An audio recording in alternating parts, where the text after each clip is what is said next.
अस्सलाम वालेकुम स्टूडेंट्स। जैसे कि लास्ट वीडियो में हमने tangential and normal component of velocity and acceleration के बारे में डिस्कस किया था। आज हम इसका एक क्वेश्चन सॉल्व करने वाले हैं।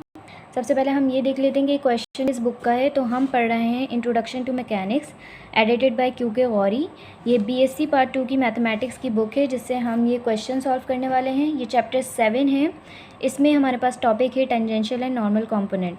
ठीक है, तो हमारे पास क्वेश्चन है find the tangential and normal component of acceleration of a point describing the ellipse. ये इलिप्स की इक्वेशन है x² + y² is equals to 1 with uniform speed v when the particle is at 0 and b इसके points हैं। Question को समझ लेते हैं। हमें फाइंड आउट करने के लिए कहा गया है tangential and normal component of acceleration. एक पॉइंट है, एक पार्टिकल है जो एक इलिप्स बना रहा है। इलिप्स की हमें इक्वेशन गिवन है, ये रही। ये कहते हैं कि इलिप्स की जो पॉइंट है जो इलिप्स बना रहा है ये यूनिफॉर्म स्पीड के साथ मूव कर रहा है जब ये इन पॉइंट्स पर है 0 और b पे। ठीक है, सबसे पहले हम इलिप्स की डायग्राम समझ लेते हैं। ये हमारे पास एक इलिप्स क्रिएट हो रहा है। यहाँ पे हमारे पास x एक्सिस है और ये -x एक्सिस है। x एक्सिस के अपोजिट जो होता है वो -x होता है। एक हमारे पास है एक्सिस y और इसके अपोजिट है -y। हमें पता है इलिप्स में 2 एक्सिस होते हैं।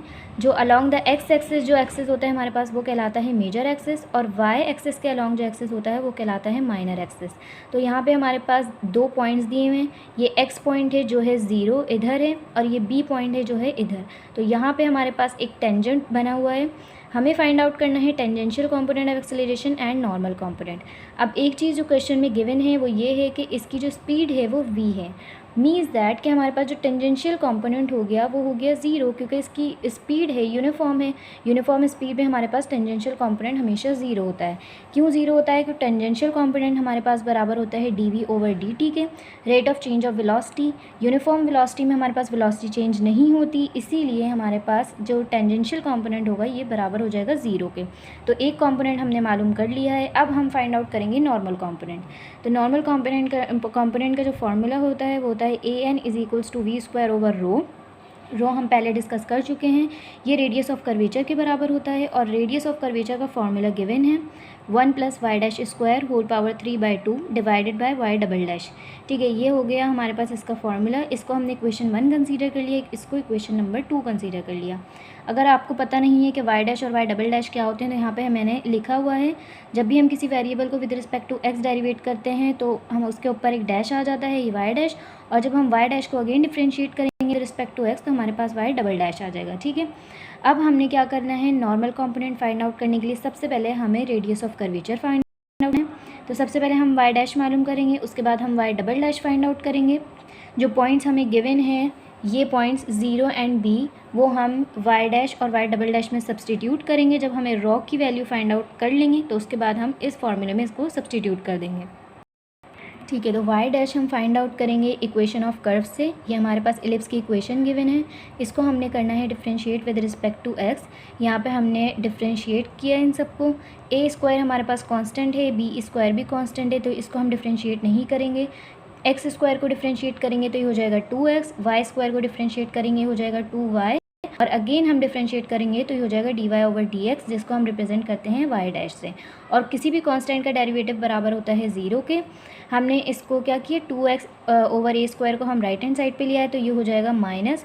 हमने फाइंड आउट करना है y डैश, तो हमने इसको सिंप्लीफाई किया, सारी टर्म्स को हमने राइट हैंड साइड पे भेज दिया और हमारे पास y डैश की वैल्यू आ गई -b²x/a²y। अब हमने y डैश फाइंड आउट करना है, तो हम क्या करेंगे, हम y डैश को अगेन डिफरेंशिएट करवा देंगे विद रिस्पेक्ट टू x। तो यहाँ पे मैंने y डैश को डिफरेंशिएट करवाया विद रिस्पेक्ट टू x। ये पूरी टर्म b²/a² ये कांस्टेंट है, इसको हमने बाहर निकाल लिया और हमने सिर्फ डिफरेंशिएट करना है x और y को। x और y को डिफरेंशिएट करने के लिए हमें यहाँ पे एक डिफरेंशियल का फॉर्मूला यूज़ करना पड़ेगा u/v।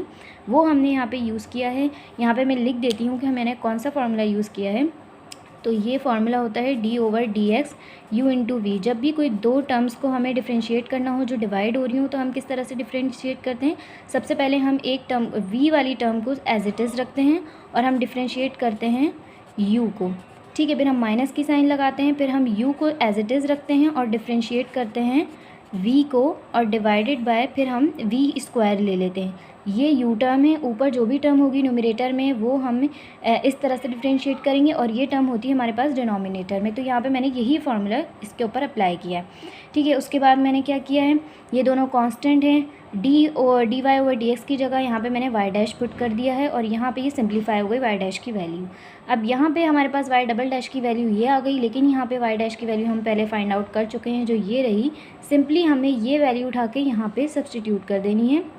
तो ये वैल्यू मैंने यहाँ पे सब्सटीट्यूट करी, इसको मैंने थोड़ा सा सिंप्लीफाई किया है, तो ये कुछ इस तरह से इसको कंप्लीट सिंप्लीफाई करने के बाद मेरे पास वाई डैश की वैल्यू आ गई minus b square bracket a square y square plus b square x square bracket close divided by a 4 y cube, ठीक है। अब क्योंकि हमारे पास पॉइंट्स गिवन हैं 0 b, 0 हमारे पास x है और b हमारे पास y है, हमने y डैश और y डबल डैश की वैल्यू में x और y की वैल्यू सब्स्टिट्यूट करनी है।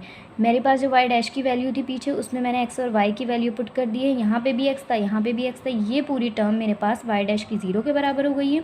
इसी तरीके से y डबल डैश की टर्म, जो ये टर्म थी, इसमें मुझे x और y की वैल्यू पुट करनी है। x मेरे पास है 0 और y मेरे पास है b, ये मैंने वैल्यू सब्स्टिट्यूट की, तो मेरे पास y डबल डैश की वैल्यू आ गई minus B over a square, ठीक है। अब मैं इक्वेशन 2 में जो रॉ की इक्वेशन थी, रेडियस ऑफ कर्वेचर की इक्वेशन थी, इसमें मैंने सब्स्टिट्यूट कर दिए। 1 प्लस वाई डैश स्क्वायर था, वाई डैश 0 हो गया, तो ये पूरी टर्म हमारे पास सिर्फ 1 बचेगा, और इसकी पावर 3/2 वो 1 के बराबर ही होती है। और नीचे हमारे पास क्या था, वाई डबल डैश, तो यहाँ पे वाई डबल डैश की वैल्यू जो ये रही, ये मैंने सब्स्टिट्यूट कर दी। इसको सिंप्लीफाई करने पे मेरे पास रॉ की वैल्यू आ गई माइनस ए स्क्वायर ओवर बी।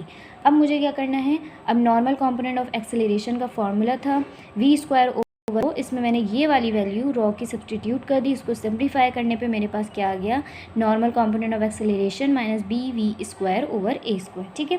तो टेंजेंशियल कॉम्पोनेंट ऑफ एक्सेलरेशन हमारा 0 है, क्योंकि हमारे पास जो वेलोसिटी थी वो यूनिफॉर्म थी, कांस्टेंट थी, इसलिए हमारे पास टेंजेंशियल कॉम्पोनेंट एक्सेलरेशन 0 के बराबर आ गया। नॉर्मल कॉम्पोनेंट ऑफ एक्सेलरेशन हमने फॉर्मूले से फाइंड आउट किया, जो हमारे पास आया minus b v square over a square.